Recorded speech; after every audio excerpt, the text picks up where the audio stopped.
surveys. Really, we want to talk about the what, the why, the how, the when, and we want to do that in a way that enables you to take a step toward this and be very practical. So let me just take a moment and pray for us today, and then we'll jump in. Lord, we're grateful just for a new day, for the fact that you are always with us. You promise you are with us no matter what's going on, no matter what rages around us, what demands are around us. We just are grateful that we are yours and we can look to you as the King of all, the glorious one, the one that we can entrust ourselves to. And so I pray right now as we shift our focus into this topic that you would just, your spirit would breathe a breath of fresh air into us as we breathe in and out the breath that you give us. Lord, that we would just be able to rest in this moment and be present in this moment. And we'd be able to hear and receive whatever it is that you want us to receive for each individual that came and that felt like this is an important topic for them right now. I pray, Father, that you would just highlight the thing that they can take away from today and utilize in their work, that their work would be lighter, that they would have insight, that they would connect with their donors in a way that's meaningful, and that partnerships would be able to really accomplish what the purpose that you have raised each of these leaders and these organizations up to do. So we just thank you for this time and pray that your spirit would move and you would speak through me and that you would give us ears to hear what your spirit is wanting us to hear. In Jesus' name, amen. Okay, so what we're going to do today in a short amount of time, these six things we're going to just talk about why should we use donor surveys. Some of you maybe have never done one before and maybe you're even wondering if it's a good use of your time. You've heard maybe that donor surveys don't that people don't respond to them, and so why would I even do one? We'll talk about that. We'll talk about why they do participate in surveys, what you can do to enhance their participation. When should you use a survey? What are some of the best opportunities to engage your donors? How to design a survey? That's what I'm guessing most of you are hoping to get. And then getting down into the weeds, really, what kinds of questions do we want to ask? And then ultimately, kind of the takeaway is how do we use those survey results to drive more impact and to connect us to donors and to move those relationships forward into lasting, long partners, sticking with us that are resilient and for the long haul. So when I think about this, it's true. Every nonprofit dreams of wanting to make a bigger impact. So when we end that last one, it's like that's our dream. We want to make an impact. We want to see the kingdom of God expanding. But how do we truly understand what drives and motivates and inspires our supporters to partner with us? How do we connect deeply with them as they have come to us and they obviously believe in our mission or they wouldn't have even connected. So what kinds of things can we do to engage them more deeply to be able to drive that kind of large impact?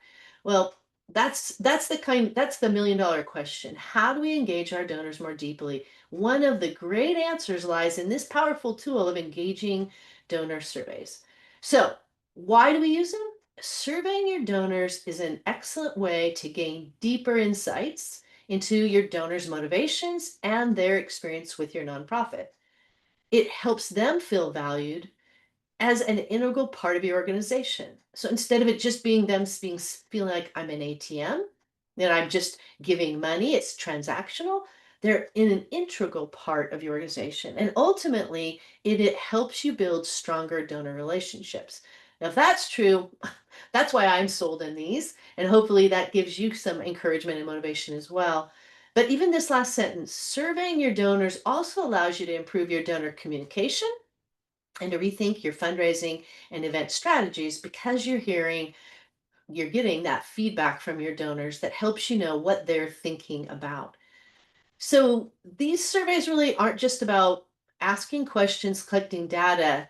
It is all about building relationships, gaining insights that can shape what you do in your fundraising and in your communication strategies and relationship building with your donors for the long haul. When a survey is done well, an engaging survey will actually create a two-way interaction that opens the door for your donors to begin to feel like it's not just one-way communication, but they can also be engaged in sharing their opinions, even sharing their stories. And if you get to the point where they get to the feeling level, they're saying, this is what it feels like to be engaged in your organization. And hopefully, out of that comes a lot of great news, affirmations, and then areas to help you improve and grow in the beginning. So, what makes it worth your time and effort to create? I mean, it takes time to create a good survey. And how do you promote it? What is it worth the time? How do you utilize the information you get? So ultimately, this gives us, as we sit back and look, why do we do it? It gives us some feedback to chew on. When a donor invests time, they're going to share their perspectives, their ideas, their views on things, and it allows us to think on that and not just think on what we think they're thinking. It also helps give us numbers. So when you get people that are giving you feedback, you create your own statistics. We don't have to rely on statistics that are out there that may not be directly connected to what you're doing, but it gives you statistics from your own people. And then it gives us insights not only into what they're thinking, but I love this, into their heart. So it goes beyond numbers. It goes beyond all that, and we get to see what's really going on. And out of that, that basically says what inspires them. What challenges are they facing as they engage with your organization? Sometimes those are the things we never hear unless we ask because they don't ever want to tell us. They don't want to disappoint us. And ultimately, it helps us say, how can we better serve them? So, isn't that exactly what we want? Wouldn't it be nice to have that kind of feedback that would help us know how we're doing with them? Well, not only is there a benefit for us, but they also have a benefit for filling out an app in some kind of a survey with us. So I think that one of the things that it really begins to do when you are asked to give your feedback, it helps create that sense of belonging. Like I'm on the inner circle. They're not asking everybody for this feedback. And if you are asking everyone, that's one thing we're going to talk about a little bit later is how to target specific people so that they do feel like, okay, I'm being asked this because I am engaged. I am committed. I am connected to it. And that engagement and that sense of belonging also builds trust. And we know that trust is the foundation for any lasting relationship. It's the foundation for donors to become people that are going to stick around over the long haul, even through the hardships. We've talked about resilience in the last few trainings that we've done. And when you have trust and respect and belonging, that is a great recipe for longevity. And we're going to see that in just even a second. And it gives them a sense that they can contribute in a meaningful way. There are some people out there that don't have any desire to give feedback. I'm an Enneagram 8. I love giving feedback when people get asked me. A lot of times in Enneagram 1, people that are perfectionists, they have ideas. Some people love to do that. And when they feel like they can contribute in a meaningful way, that increases their sense of, I'm a part of this. People like to be heard. That being heard is also connecting to how they feel respected, not just that we are being respected too. And when they get to see positive changes based on their feedback, that's like a big boost for a lot of individuals to feel like I am being heard and they're taking action. So that sense makes them feel like I am really truly a partner in this organization because I have a voice and people are listening and they're doing something with it. So when you put all this together, think about it. They When they say yes to doing a survey and they respond to your survey, that means that they really are committed. This all adds up to increased donor retention. And again, that takes us back to what we like, what we get as a benefit from all of this is that it's a win-win from both us as well as those that participate in it. So just wanted to put that up front because a lot of times people have asked us, is it really worth our time to do this? And we would absolutely say yes for you and for them, it's benefit. But here's a good question. And this is the, next point that we wanted to talk about. Really, it's our first main point besides the why questions. Why do they participate? And I think this is 5 strong reasons on what's going on in a donor's mind. Why are they going to be willing to participate in a survey? First of all, they believe in you. Because if they're connected to you, if they've given to you, there is some level of belief that what you're doing matches what they care about. That what that what you're about, your mission is worthwhile, and they feel compelled to be a part of that. It also could be because they're really curious.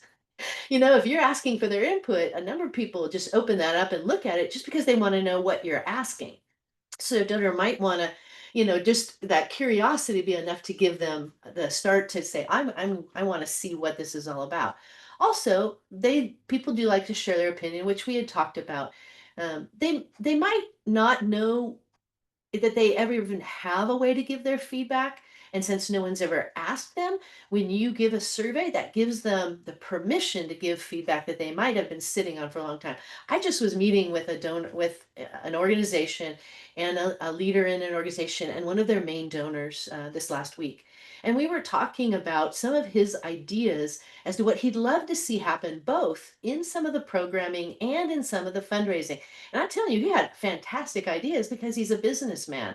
And he was going into all these different experiences that he had had, some that were fantastic with the organization. And then he also shared some ideas that he thought would take the organization to the next level in their communication and in making an impact in the work they're doing. And some of them were small tweaks. So when we got done with that, you could tell he was so energized by that conversation that it was like this opportunity to share, and it came out of an invitation that was in an email, because he had made some kind of a statement of, I have been thinking about this, and we just said, would you like to share your thoughts with us? And we met with him, and wow, it was valuable for everyone. And that means that's the next one. They feel valued. So people only ask questions to those people that they actually value. And so you wouldn't ask a question to somebody if you don't really want to hear from them. So a survey really helps donors feel like, hey, you do value me. And some people do just enjoy being helpful. Talk about Enneagrams, twos and fours, love to be helpful. And so if they have an idea and you ask them, then they're opening that up, their ideas up, and they just want to be helpful. And that gives people permission to say, I want to do this. So when you think about it, if someone takes time to answer your survey, what's the message that they're telling you? I mean, I would say it's, I care about this cause. I believe in this organization and the leaders in it. And I'm willing to help. I'm willing to share my thoughts with them. That's a pretty powerful message to hear from a donor. So even if you only had, let's say you sent it out to 100 people and you had a 5% return rate, which we're going to talk about return rates in just a moment, that 5%, if they're committed at this level, think about what that might do to their longevity and their increased engagement over the long haul. So this means your organization has an opportunity, once you've asked for this, to really steward that information well, to be a really careful listeners and to be thoughtful responders. So that's what we're going to be talking about as we go forward. But really good 5 points for why people are willing to do a survey. Okay, here's the elephant in the room. I like this little comic. He's the poor little elephant's in counseling. I'm right in the room, and nobody even acknowledges me. So let's acknowledge the elephant in the room. Do people respond to surveys? It's really interesting. If you go in and you just Google this or ask AI, what is the response rate to nonprofit donor surveys? The margin is incredibly wide. Anyone want to take a guess? I mean, feel free. You can put it in the chat. You can unmute and say what you think. What do you think the response rate is? I gave a hint. It's a wide margin. So that means you're not Good. going to probably be wrong. Go ahead, Michael. I would say anywhere from about 8% to about 27%. Good job. That's very good. So you're right on the front end. It's 15 to 50%. Now that's a huge margin, of response rates there. So some are as low as 15. I made the suggestion of 5% and the value, even if only 5% return, but they're saying the low end is 15% to 50. Now, when I think of even emails open rates, some of us are right in the middle of that for our open rates of just an email, let alone that doesn't include any feedback. It's just people opening it up. But there are some really important factors to consider to help people want to open that up.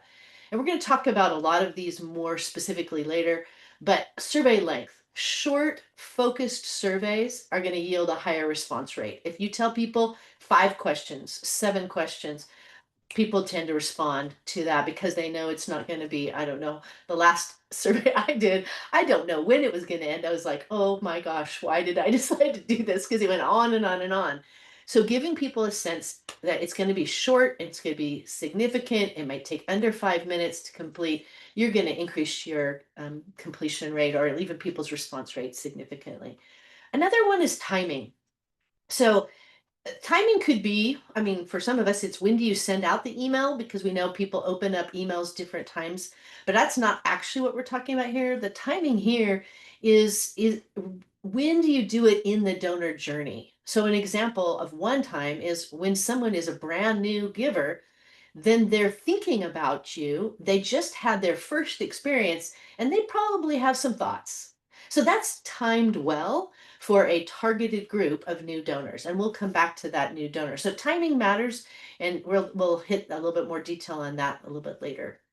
A clear purpose in use. This is probably one of the most significant things you need to deal with, and that is having a clearly stated purpose. And I'm not talking a long line. You'll see some examples today of what that looks like, and it's super simple, but you need to know why you're doing this survey and how this feedback is going to be used for in the future. So donors want to know that their input is not only valued, but it's going to actually be used in a tangible way to make some improvements.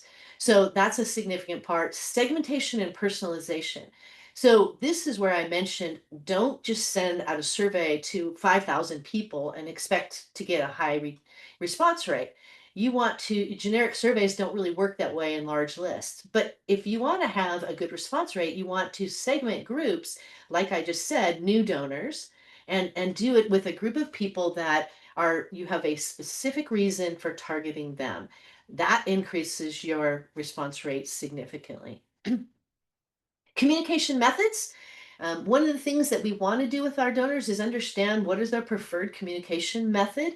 And that means it could be a text, it could be an email, it could be in social media. Where do people go? And are you asking them? Yeah, that's a segmented group of how do you do that. So the average donation page completion rate, meaning if someone goes onto your page to give a gift, is about 19%. We've said this before in other trainings, is that means that 80% of people that go onto your donation page, they actually don't donate. So your conversion rate is super low. So imagine if you're sending people communication in the wrong place, that is going to dramatically drop their response rate as well. Next critical thing is anonymity. You know, giving feedback without being singled out is valued. So people having an option to do that, and I'll talk about that in just a minute. And then incentives, offering some kind of an incentive that gets people interested. Those are all important things. And if you really are interested in digging into this, this is a great article that I came across, I think yesterday. I didn't even finish reading it because it had so much good information. But when I started skimming it, it really aligned with what we just outlined here. 7 proven ways to increase your survey's response rate in this year. So it's a really recent article. You'll get this PowerPoint after this time. This recording will be up online, so don't feel like you have to write all those details down. But if you want to dig into that, you can. You can go a little further. But here we're going to look at 3 quick examples of just what we're talking about. So here's one that I got not that long ago, and it said, "Hey." Their email basically said, "Hey, 2 things I want to talk to you about. Number 1, I didn't include on here. Number 2, can I ask a favor that I promise will be quick and easy?" Look at that. What's that setting? Expectation. This isn't going to be hard. And it says, "Will you share 3 minutes of your time?" Now, that's a very focused survey to give anonymous feedback on a mini course and a toolkit that I'm creating. Okay, so this isn't for donors, but this I thought was a great, email that said, "Hey, I'm willing to do this." Yep, you're game, you're the best. So we haven't said this yet, but affirmation is just everyone loves to be affirmed, it just kind of says, "Hey, yeah, if you're going to do this, I appreciate you." And again, it says you can get this done in 3 minutes or less. Kind of like name that tune. How long will this take you to do? So this is a really good example of something that would catch a donor's attention and say, And for me, I'd be curious, can really that short of a survey make a difference? And so in this case, it's not a donor survey, but it was on a mini course she was creating, and they were really targeted. I think it was 4 questions, well worded, and I did it and got a great response from her. Here's another example, and that this is from Harvest Compassion Center. This was sent out last, oh no, it was this year. It was in April of this year. And so you can look at this and you can see that they said, hey, we invite you to share your reasons for supporting HTC. Okay, now we're getting into donor things. This is talking about why you would do this. So for you to share your reasons for supporting HTC, click below to do a 9 question survey. So maybe that's not too long for people, depending upon what the survey looks like. And here is their purpose statement. So we can communicate with you efficiently. Okay, so we want to be no, effectively, not efficiently, effectively. So they, and not only for you, but also for future supporters. So they're giving you a very clear purpose statement and they're saying, do this, click here to be able to do this survey. So in a very short sentence, in a very short email, they're just one purpose. Would you do this survey? Click here, big words, make it easy. Excellent example. Here's another one from Kid Glove. And I love this, dear change maker. Okay, so if you look at this one, just a couple of things to highlight. I like this. They said, why take part in this survey? This is kind of an interesting addition. Why take part? You can influence the future. See, now you can make an impact. So that's what an example we talked about earlier is you can influence the future. You can access exclusive insights. So that is kind of an incentive, quick and impactful. So now we're saying this is going to be easy and not difficult to do. So that those are some good examples of things you could do that just make it so that people are more likely to respond to your survey. All right, here's the, I love this. This is a single slide, but I think this is one of the most important slides in this whole presentation. And that is when could we do them? When are the best opportunities that are strategic to do donor surveys? How do we utilize key moments in a donor's journey to get their feedback and to gain a deeper understanding of what they're thinking, what their experience is all about? That first one, build trust and connection with new donors.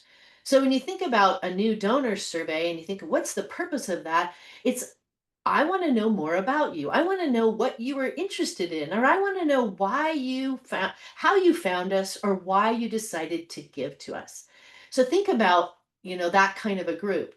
Another opportunity is to measure success after an event or some kind of a campaign that you're running. So when someone participates in an activity, whether it's a fundraiser or an event that you have or a tour that they showed up at, it's fresh in their mind and you can say, hey, what went well? What are your thoughts? How did you feel about that? So this is where you can ask people a little bit deeper, get to know them a little more, and even ask, hey, do you have any ideas for how we can improve that? What didn't go well? What are your thoughts from your perspective? People usually after an event will give you feedback. Milestone feedback. So this, when we talk about milestone, I'm talking about donor milestone moments, like on their anniversary. So if you're celebrating their anniversary, it says, hey, you've been with us a year or 5 years or 10 years. We'd love to hear from you. And so, number one, that tells them that you know them if you're doing it on an anniversary. They're not just a big number, it's not a generic survey, and that you want to hear from them.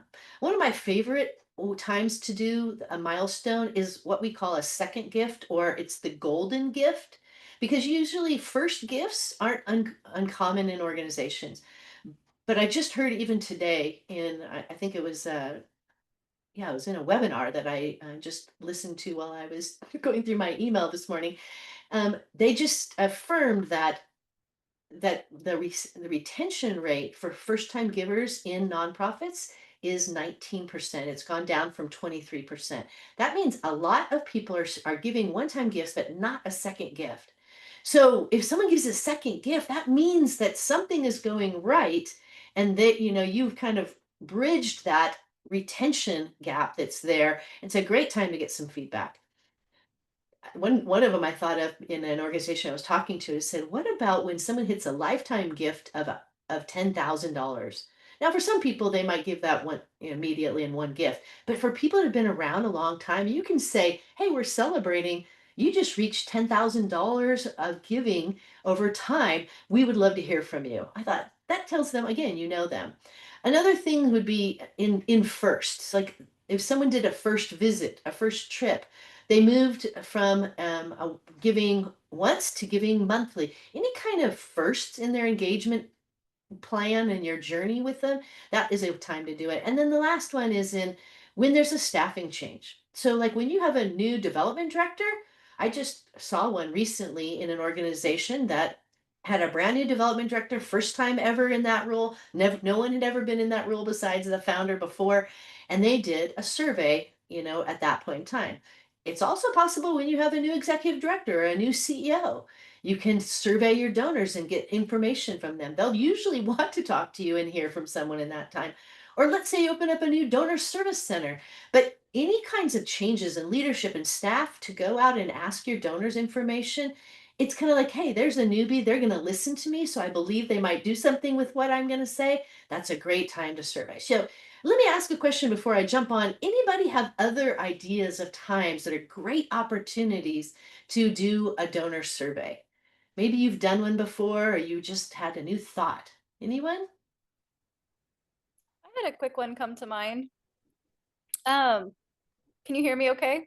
Yeah. Okay. Thanks, Kelly. I always think it's interesting when somebody refers a friend. So if they like you enough to bring a friend in or give a name or a reference, I think that's quite a compliment.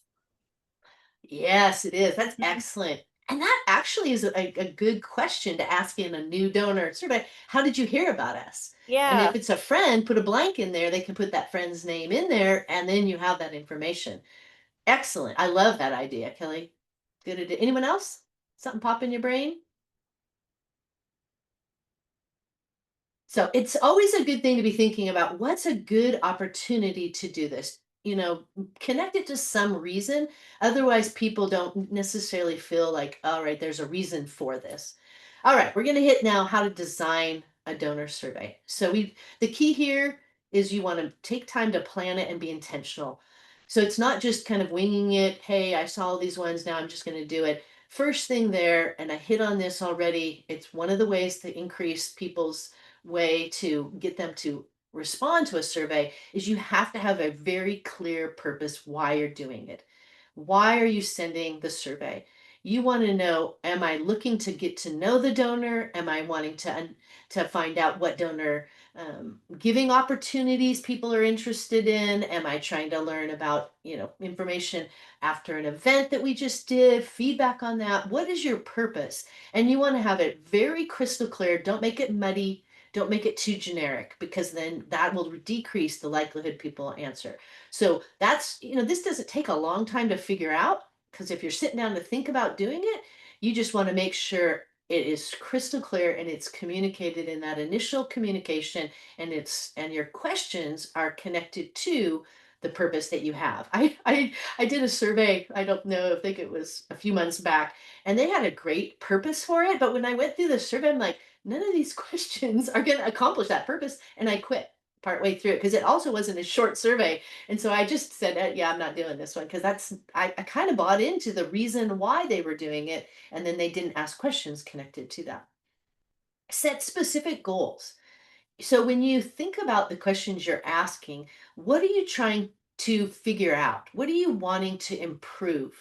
So that's connected to your purpose. But if you're trying to get to know your new donors, then if you want to find out where did they learn about us from? So if you want to get to know them, this kind of takes it to the next level, figuring out how did they find out about us?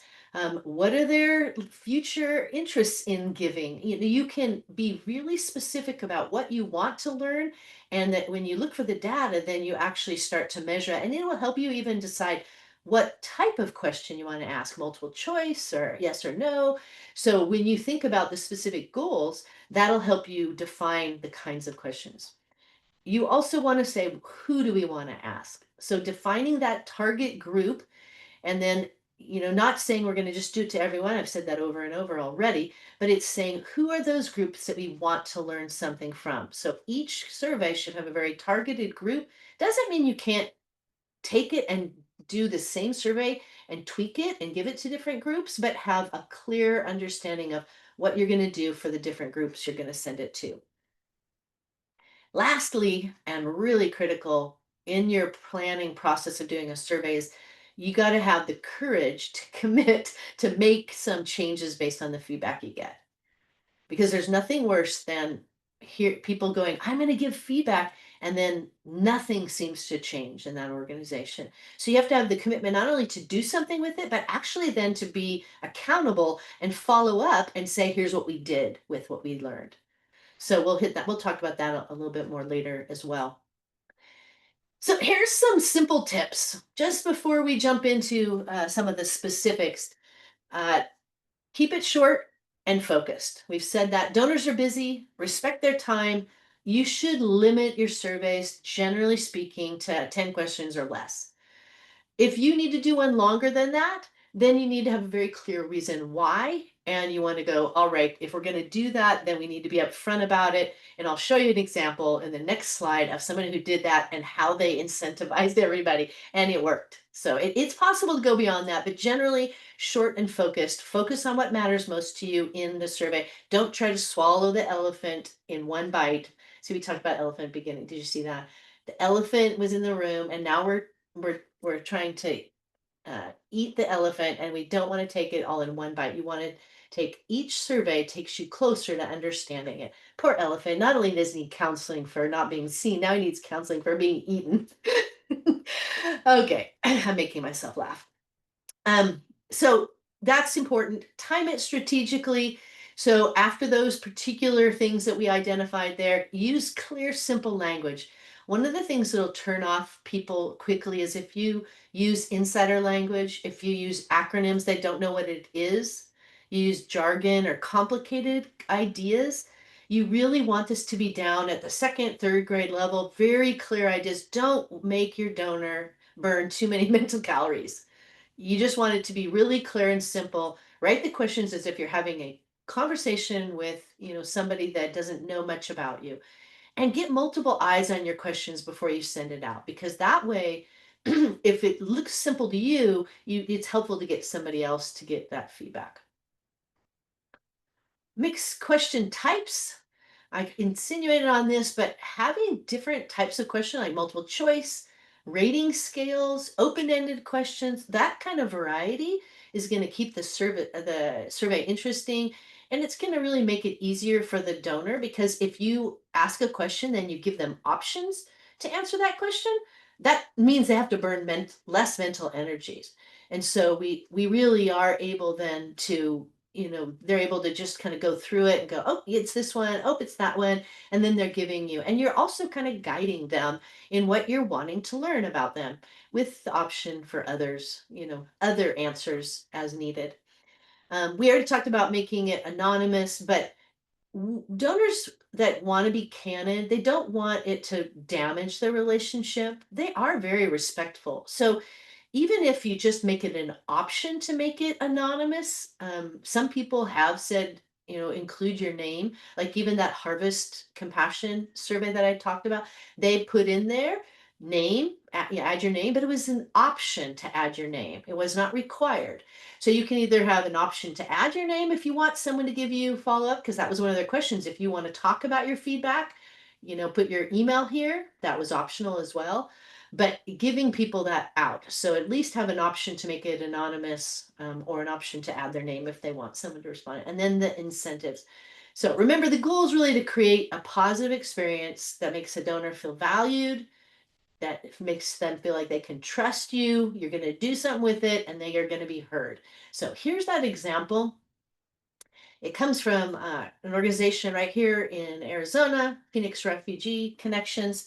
They put out a survey that when they said it, I love this. It says, we want to know you and serve you better. Again, it's a purpose statement. That's why they're doing it. And they not only did that, but then they said, we have a deadline. We want it done by this time frame. Always really good to give a deadline. If you leave it open-ended, I thought it was kind of funny because many of the surveys that I've collected to see what other people have done, they're still open right now. Theirs, I clicked on this, it's not open, it's closed. You know, when they hit their deadline, they closed it and they knew it was done. So, but look what they did. They offered some incredible incentives because they said anyone who completes the survey, and again, this is one that was longer. So if you complete the survey, you will be entered to win one of 3 bundles containing, look at that, $50 gift card from a refugee-owned Casa de Falafel restaurant, a bookmark by one of their refugee neighbors, and a book from a former refugee living in Arizona. So you've got a pretty good chance in surveys to be able to get a bundle like that. So they gave away those bundles, and she actually had quite a few. She was very pleased with how many people completed her survey because she was doing some giveaways, and they're very connected to the ministry, the mission of that organization. So people care about that mission. Those incentives were very connected. Food is always a good motivator. $50 gift card to a restaurant. I think a lot of people said, "Yeah, I'm open. I'll finish this one," and because they love the organization. So it was a win-win with that. All right, what questions to ask a donor? So choosing the right questions really is critical because if we're having a few questions that are targeted and focused, we want them directly to connect to the purpose that you have outlined in the survey. And like for the example we just talked about with the Phoenix Refugee Connection, to know and serve you better, all your questions should reflect what you said that is. So you want to be able to then look at the results and uncover the insights that are going to help you get to know them better, serve them better, or improve your programs, improve your fundraising, improve your communication, whatever that purpose is that you have. So here are 5 categories that we're just going to consider. And remember, when we talk about these categories, the way you ask the question is going to have a variety of types of questions that you want to use to be able to get their answers, their responses. But these are the types of questions. So 5 things. Number 1, understand your donor motivation, really helpful. Evaluate their experience, questions that help you evaluate what has happened, how has it been for them, gathering feedback on the kind of communication they're getting from you, exploring future giving, and open-ended questions that help you learn and be able to improve things on your from your organization or reinforce what is going really well. So we're going to look at each of these a little bit more specifically. First one, understanding the donor's motivation. Really, you want to know why they are engaging with you. Why would they give? Why would they go? Why would they serve? Why would they continue to see your organization as something that they want to partner with? So these are great questions. What inspired you to support our nonprofit? Which of your programs or initiatives do you feel most connected to? What kinds of updates are you most interested in hearing about? One of the points that I didn't have on these 5 is how to just get to know them more. But when you get to know them, you do get to know their motivation. So getting to know people. We're going to look at a sample of this a little bit later that talks about a question that asks a question I think is really excellent for this. And they said, in your life, who inspired you to care about this issue? Was it a friend, a family member? And so again, that helps you understand a bit more about them. And they ask some more questions around that. You'll see that in the example that's coming up in the future. Here's an example of a new donor survey. And, in this one, they give some, because it's a new donor, they gave a good chunk of content to just talk about this. I'm not super happy with this kind of like, hey, we did an awesome job of getting the word out to you, but oh well, whatever. I love making, other people feel valued rather than just saying, hey, we're awesome. But the fact that they said something there and it says and inviting wonderful people like you into our community. Okay, that redeemed that first sentence. But since this is your first donation, we like to get to know you better. Again, that is the reason why. Please take this 5 minutes to fill out a brief survey, and we'd appreciate hearing from you by, again, they gave a deadline. Love that. Look at the first question. It's the question you want to know as soon as possible from your new donors. new donors, if you don't have a welcome series, see, this is a part of a welcome series. And if you create a welcome series, you can build this into your, I often would put it near the end of a series. If you have 3 emails that go out, make it your last one. If you have 5 emails, maybe it's your second to last one. But somehow you connect them to your organization and then invite them to be heard because they are new to your organization. And when you do that, you're really saying, why? What inspired you to give to us? Why did you give to our organization? Or maybe you might say it a slightly different way. What motivated your gift today? But you want to know what got them to make this initial gift. If you figure that out, then your ability to retain a brand new donor is going to go up significantly. That 20% is industry wide of keeping retaining new donors, but in faith-based nonprofits, it does go up. So look at the time; it's just running away from me. Evaluating your experience. Hey, great questions. How satisfied are you? What events have you enjoyed the most? How could we improve? That's a good open-ended question to get their feedback on their satisfaction. Gathering feedback on communication. How often do you want to hear from us? Which communication channels do you prefer to hear from us? That's a great multiple choice question. How do you find do you find our messages clear, informative? Why or why not? Another open-ended question. So we'll look at that. Here's a good, this is part of that Harvest Compassion Center one. They said, what kind of updates are you most interested in? And they gave the examples of the ones that they have, and you can connect any that apply. That's a great one. Or here's another one that says, rate your preferred method of doing it. So which, your 1 being your favorite, 4 being your least, how often do you want to be to communicate with us? So communication is a great type of question. Exploring future giving. Are you interested in learning about planned giving? That's a lot of people are, we have a lot of wealth generation transfer that's happening right now. Great question to learn about. How would you consider increasing your support? I love asking this question up front. Many of us are cautious about asking people to raise, but if you ask them in a donor survey, and if they say yes, you need to follow up on that. That gives you an open door to do it. What factors influence your decision to donate? Again, great open-ended question. Love it. So there are some examples he's already given. Here's a couple more of open-ended ones. What do you think is what our nonprofit's greatest strength? That's not a good question for a new donor. It is a great question for a donor that's been around for a while. How can we serve our community and supporters better? That again, longevity that's the kind of question you want to ask.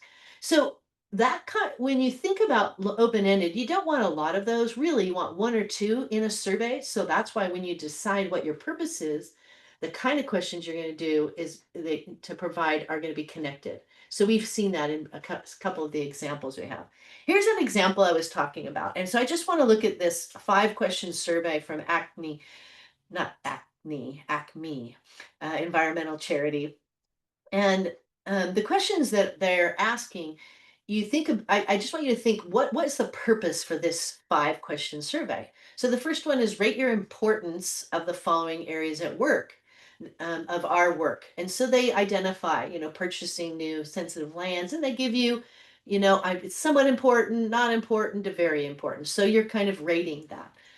What are some things that initially connect you with our organization? So visiting one of our locations, and they say which one, reading or hearing about a friend or coworker, a volunteer or other. So you have there. They didn't give that option that you had suggested, Kelly, about writing a family's name in there or maybe a volunteer staff's name, but that would be a great addition to their survey. Third question they're asking, when did conserving the natural environment become important in your life? Oh, I love that one. That you're wanting to get to know me. When does this issue become important to you? Gosh, and they gave you some time frame, so it's easy to answer. You don't have to tell your life story. Was there someone in your life who particularly influenced you in shaping your views on on our cause? And so that helps you get to know people. I'm not going to give away the purpose. Okay, and people like to support this cause by the following ways. Please rate the likelihood you might consider using any of these giving options in the next year. So they give you a whole bunch of giving options and say, are you unlikely, likely, somewhat likely, or you just don't know? So there's information. Any thoughts on what was the purpose that these 5 questions might be driving at? Hopefully, questions tell us what the purpose is. Anyone?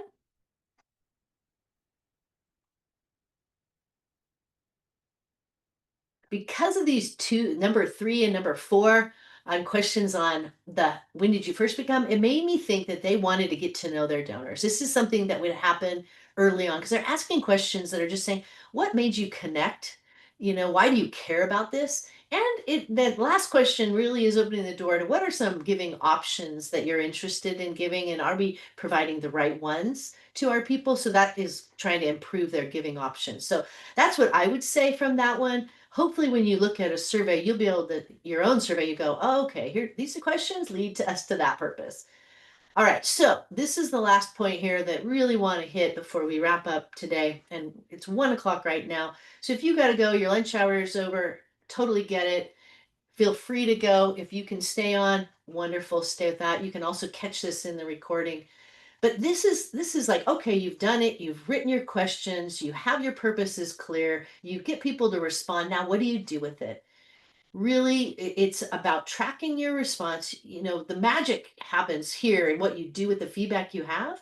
So when you track it, that could be a survey tool. Some survey tools provide it for you, even Google Forms. You can see a summary of it. You can use a spreadsheet, but you want to be able to look at that data in order to do number 2 and look for trends. Pinpoint what are the patterns, analyze the data to see what have you learned, what are your donors saying to you. You can look at the stats as a general group, and you can look at even some of the specific details.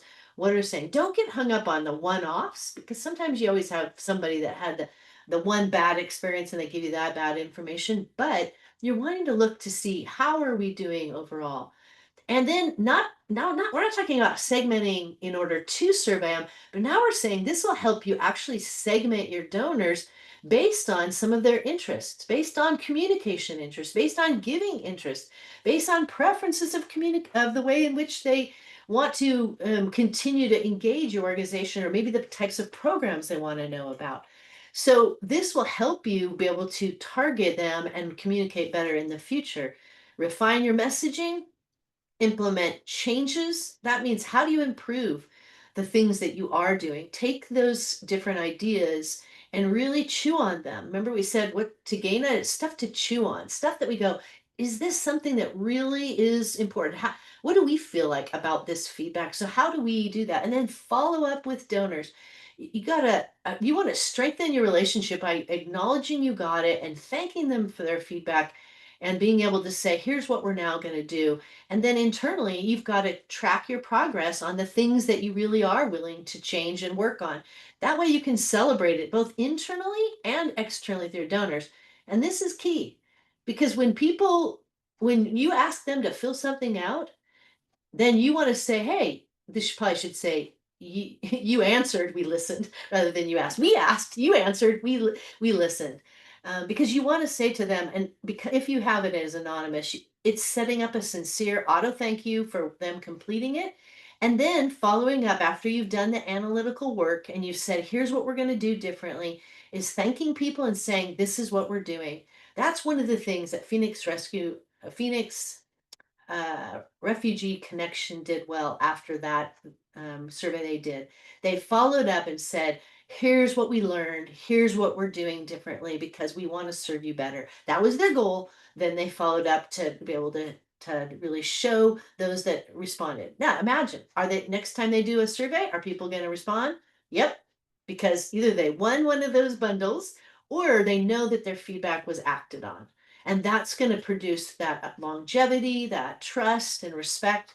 And so ultimately, you're building a culture, not only internally, but with your donors, that says we're listening, we're reflecting, we're adjusting, we're willing to grow. And that matters. That attracts people when they see a culture like that. And actually, it's not very common that there is this kind of two-way. So it makes you stand out as an organization that says, we really are trying to hear from our donors, not just our major donors, but we want to grow, we want to learn. And this kind of organization attracts people, not even just the survey, but it's the culture of the organization that says we are listening and we want to attract. All right, so I kind of over planned. I think I got excited on this and went a little bit long, but anyone here, questions, maybe an insight you gained, something that popped into your head or a takeaway from today that you want to share? Hopefully you got to eat your lunch and that you have one or two takeaways that are really practical for you. And so we want to just let you go off and enjoy the rest of your day. Let me just close in prayer. Father, thank you for this group of leaders, for each one that is here, that have been here, that are listening later, and for the ministries that you've raised them up to respond to the needs in our world, to reflect you and your kingdom in those needs. I pray you just bless each one, that you encourage them, that you give them just that, even today, reminder of what you are doing in their midst, and that they get to be a part of that with you and see it. And so I just pray that any heavy loads, you would lighten it by just helping them see your presence, your faithfulness, your goodness around it, and that they are surrounded by people who believe in them. And that even when we do things and things, aren't what we expect, we're learning and we are gaining insight. So thank you, Father, for just your presence with us. And I pray you would bless in a special way each one of these leaders. And I pray this in Jesus' name. Amen.